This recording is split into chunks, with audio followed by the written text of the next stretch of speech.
Homeschooling is not hard as long as you know your state laws. And in today's video, we are going to break down the homeschool state laws for the state of Alaska.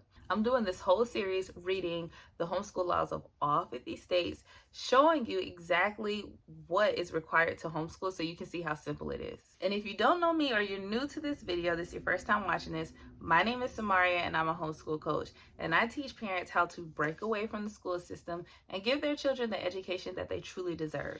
My approach isn't about perfection or performance, but it's about truly raising your child to become the best version of themselves and just helping them navigate through that. So let's get right into it. I am reading from hslda.org, and what I'm going to do is just read on my computer right here.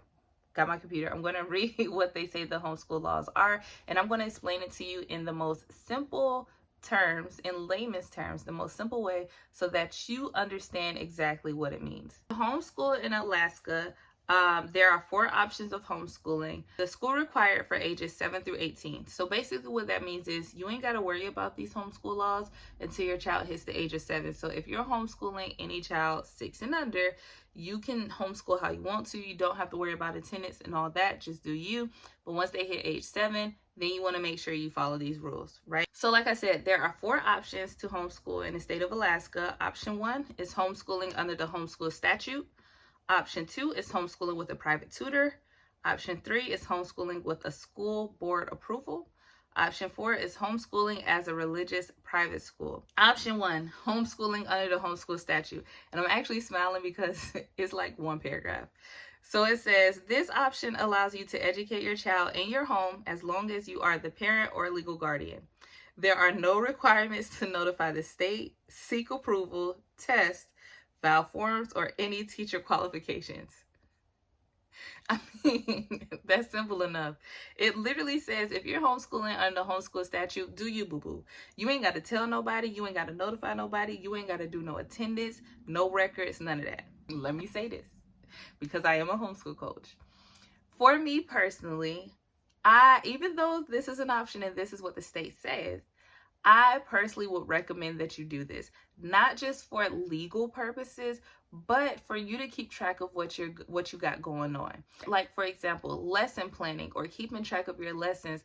That is important because you don't want to finish off the school year like, well, what did my child learn this year? Or, you know what I'm saying? You don't want to go a year or two and be like, dang, did I teach my child this? Did my child learn that?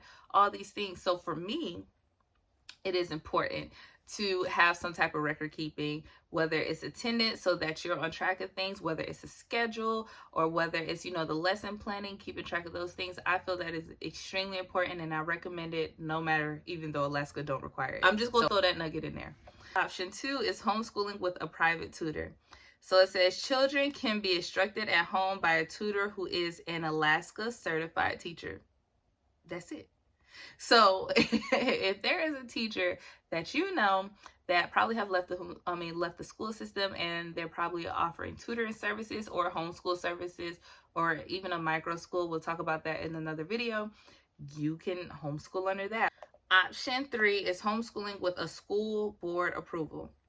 So option 3, it reads, your child does not have to attend public school if he or she is equally well served by an educational experience approved by the school board.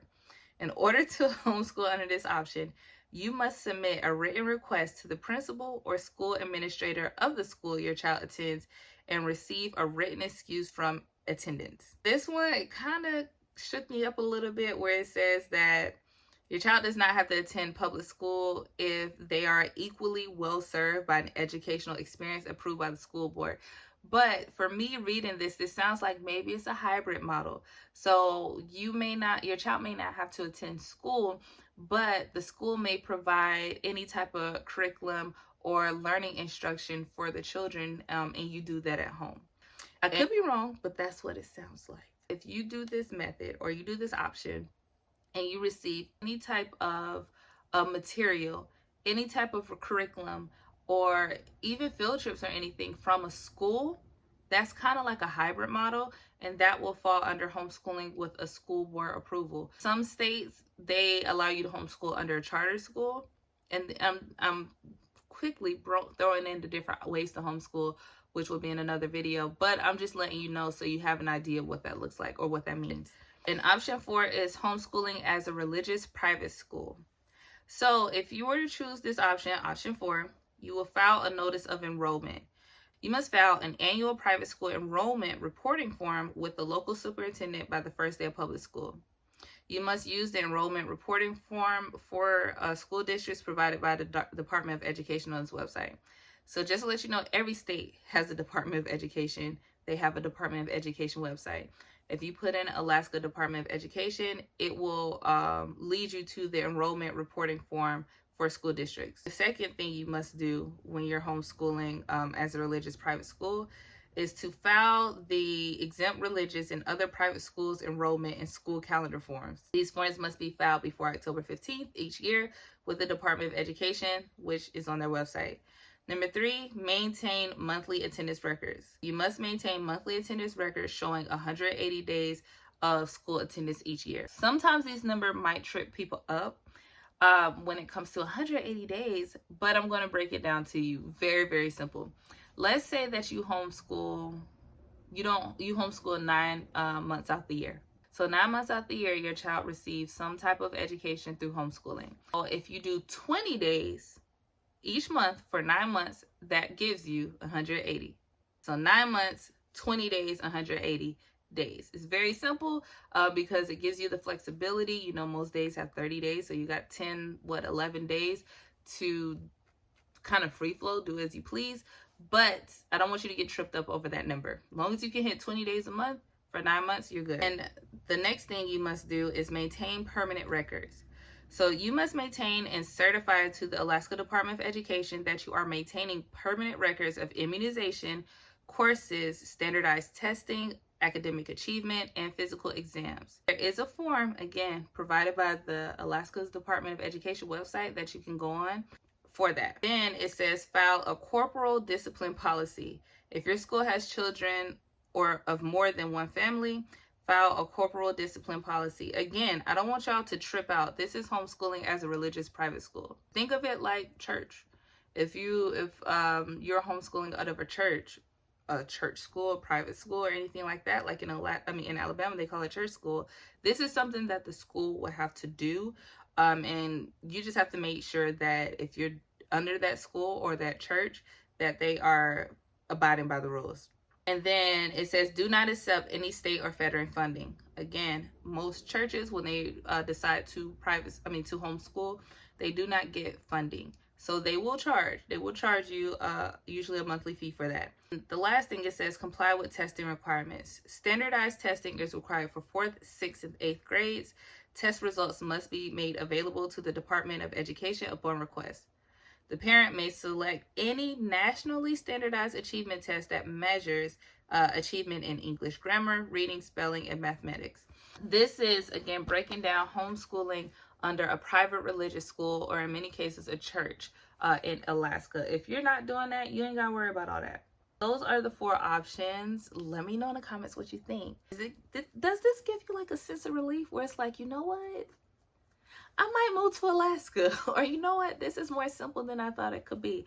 Or you're like, you know what? This is a lot. I don't know. Let me know in the comments. I just literally read you the homeschool laws, right? So if you're watching this video and you're in the state of Alaska, now you know your state laws. The purpose of this video is just to show you how simple it is to start homeschooling. I mean, you got the first step in less than 20 minutes. Congratulations. And if you're like, you know what, Samaria, I hear you. I'm glad you broke down these state laws for me, but what about curriculum?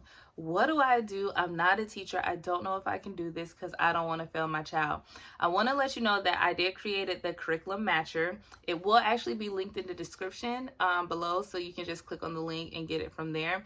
But I guide you through and I help you find the top 2 curriculum choices for you based on your child, their needs, your budget, your situation, your needs, and so on and so forth. Really making finding a homeschool curriculum so simple for you, done in like 5 minutes, instead of you having to do months of research, so that you don't have to worry if you chose the right curriculum. You don't have to go around asking random people what curriculum should you choose, because you're finding exactly what aligns with you and your child. All right. And so look, you got to this point in the video. Why not go ahead and subscribe and hit that like button so that you can keep watching these series, because we're only on video 2. We are only on state 2. And I'm going to go through all 50 states when it comes to the homeschool laws and breaking it down for you, putting it in layman's terms so that you understand what it means and you can go out and do the thing.